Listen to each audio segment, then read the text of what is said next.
I'm taking a look at the Tower of Six, which concludes the adventure that started in the Dark Visions setting book for ShadowDark.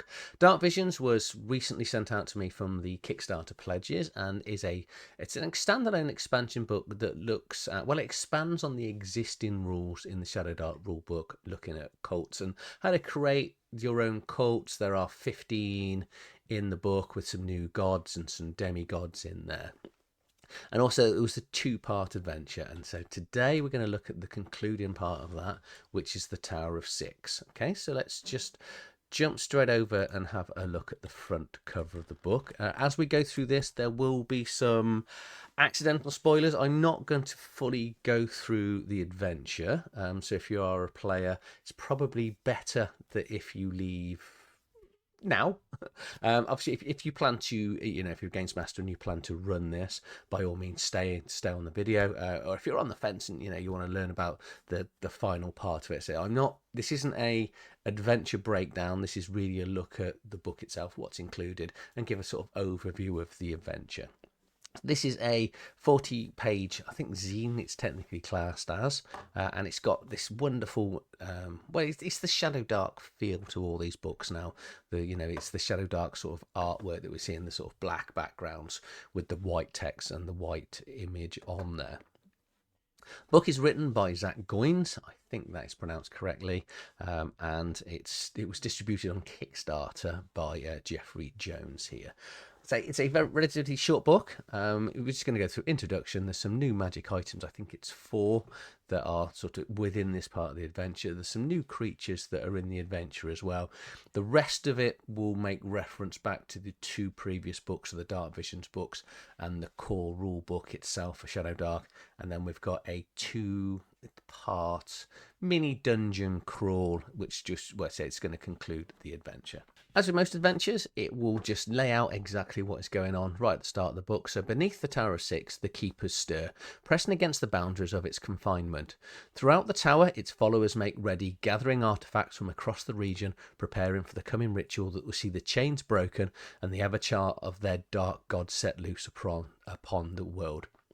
So like most of these sort of cult-ish adventures, in this building, you have got the cults working away so it's this section here. So here we've got the cults working away, starting their grand ritual to summon their evil god. Also within the tower itself, there is a mage as well that if the party help free it, will be it's going to join on their side. There are magic guardians within the tower as well, which are called the mirrored ones, and as you can imagine, they do reflect those that they're sort of protecting the place from. There are shadows as well that are in there that are trying to infiltrate the tower, and then there is an aboleth that is in one of the chambers as well as a surprise big bad towards the end that, depending on how the party treat it, could they think they're going to be at the end, and it could be another big encounter that goes on. Okay. One thing I really like about this is this ticking clock bit here, because as you can see, the players have got 3 days and nights to get this done, because if they don't get certain things done within a certain time, it's all going to happen. And so you're going to have to try and sort of press the players, and there's going to be a little bit of where they might want to keep coming out and resting, where you might try and make it sort of a little bit difficult. But you're also going to have to live change some of the encounters within here so the players are fully aware of other things that are going on within the encounters. So it does build it quite nicely. It's not a hard adventure to run. Okay, we got 6 little hooks here as well, just to sort of get the players going and sort of hopefully excite them into sort of finishing off. Say they've already done the first 2, and they should have done part 1 and part 2 from the Dark Visions, and this is just going to sort of conclude that section as well. So we've got the 4 magic items here, including a wand and a magical staff. And on the far right hand side here, we've got alternate cults. So again, in the Dark Visions book, if you didn't want to go with the main cult, that which is the Leviathan cult, you can take that out, and this will just give you 3 different cults. So you could have been running with the different ones. It just changes the story up slightly. It doesn't have a huge amount of effect, but it might not be the sort of motivations that you as the games master are enjoying. So by all means, you've got 3 other cults here. You could even just create one of your own. New creatures, so there's 3. We've got the Deep One Fanatic, the Mirrored One, and then the Slaver in here. Okay, there are other creatures in this book, but most of them will refer back to it. We have then got a map of, this is the starting part. There is a second part. So this is the main tower that they'll be going into, which has got a sort of ground floor here. And then you've got 3 sections of the tower going upwards. And then you've got a cellar, that's what they're called. Couldn't think of the word then. And so the detail in the cellar down into 10 and 11. And then 12 will then take the players on to this big underground sort of dual part dungeon. So it's slightly... because you've got the one section to the top and then the second section. So they are sort of separated out. What I like about the layout, and we had this in the Dark Visions one, obviously you've got sort of encounter, I'll come on to that in a second, is as you go through the book, so we've got here getting into the gatehouse, which is the very first section. It then we've got this sort of zoom down view of it, because a lot of adventures, when you're reading them through, you'll have a map on one page and then you've got the key to all the rooms on the other pages, and then you're flicking backwards and forwards. But this you don't need to, because the areas that you can see pretty much are on the areas that where the key is, which is really good. Okay, there is a slight glitch in here. Actually, before I go through the glitch, then we've got the danger level, so it's pretty much unsafe throughout. So every 3 rounds we're going to be making random encounters depending on how noisy they are. Most of this is lit, so that is quite nice, apart from I think there's about 3 areas that aren't. So 7, 8 and 9 aren't lit, and then it gives the total number of creatures in here. So it's like the first ones, it's not an infinite amount of bad guys you can keep throwing at your player characters. They will run out depending on how many they kill. And we've got the random encounters as well. So getting in, they're going to sort of go through the gate house into the sort of mess hall and the entry. And there is a little bit of an error here. We've got a 12 that appears here. It is on all the maps, which was a little bit... I was going... But reading through the adventure, you ignore that 12, and this is the 12 here that you are more interested in, okay? So this is, well, I said this PDF came out, the physical copies have gone out, so I don't know whether the physical copies will have this slight error on it or not. I don't know. But what that 3 is, what you're looking at is the mess hall, which is these rooms here, so it's detailed in this section down on the right hand side of the book. Okay, so they're going to be going to the workshop. They'll then, depending on which way they go, they might go upwards, they might go downwards.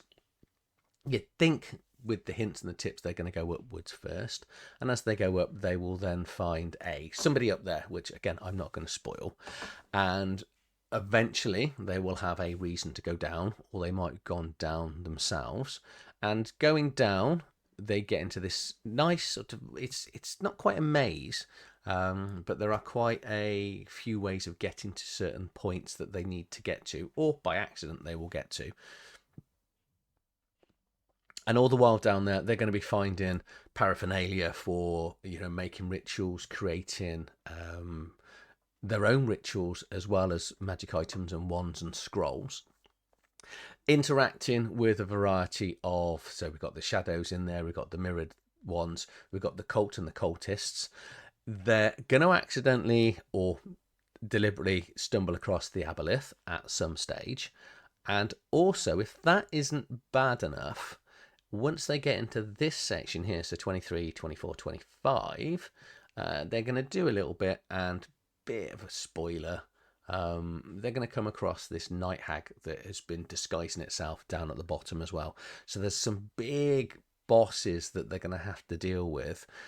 And a lot of it's going to depend on how well they do with the up in the tower, because that if that goes wrong up in that tower, that's going to make everything else a lot harder.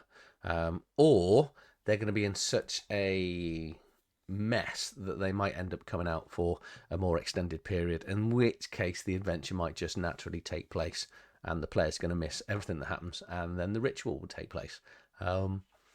And then finally at the back, there are waking nightmares and visions, so some random 2D. So you're going to be using 2D6 to have some visions and some after effects, which are just going to sort of mess with the players when they are trying to sort of rest, even if they're outside of the tower and the building itself.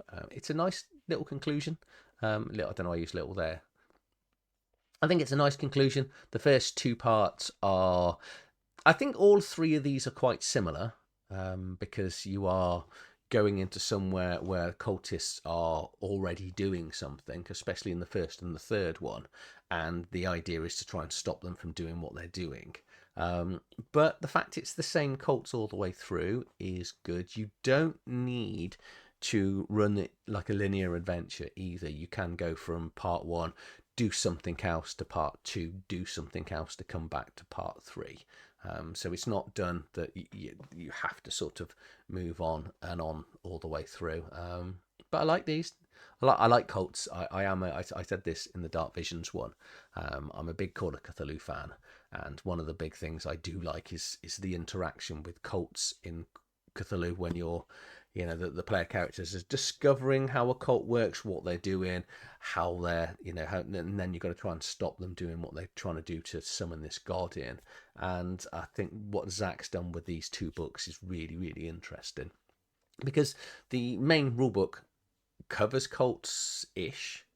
I probably should have said that there are, obviously, you are going to need the Dark Visions book to complete this. So as much as it's a standalone adventure, there are parts in the book that will refer you to characters and NPCs from that book, so you will actually need that. Because I was wondering whether, when I was going through it, could I just run Dark Visions by itself? Well, you're going to have to adapt and change some of the creatures in there, and it might not have the same feel, because this one, you've got 2 adventures of build up to this third final part, which I like the way it sort of concludes and ends it. But you could just really just run this yourself if you just picked up this by itself. As for when they're going to be on Drive-Thru RPG, I don't know. So I will do an update to this as and when they are available. If you've enjoyed this video, please like, share, subscribe to the channel, and I'll see you on the next video. Thank you for watching.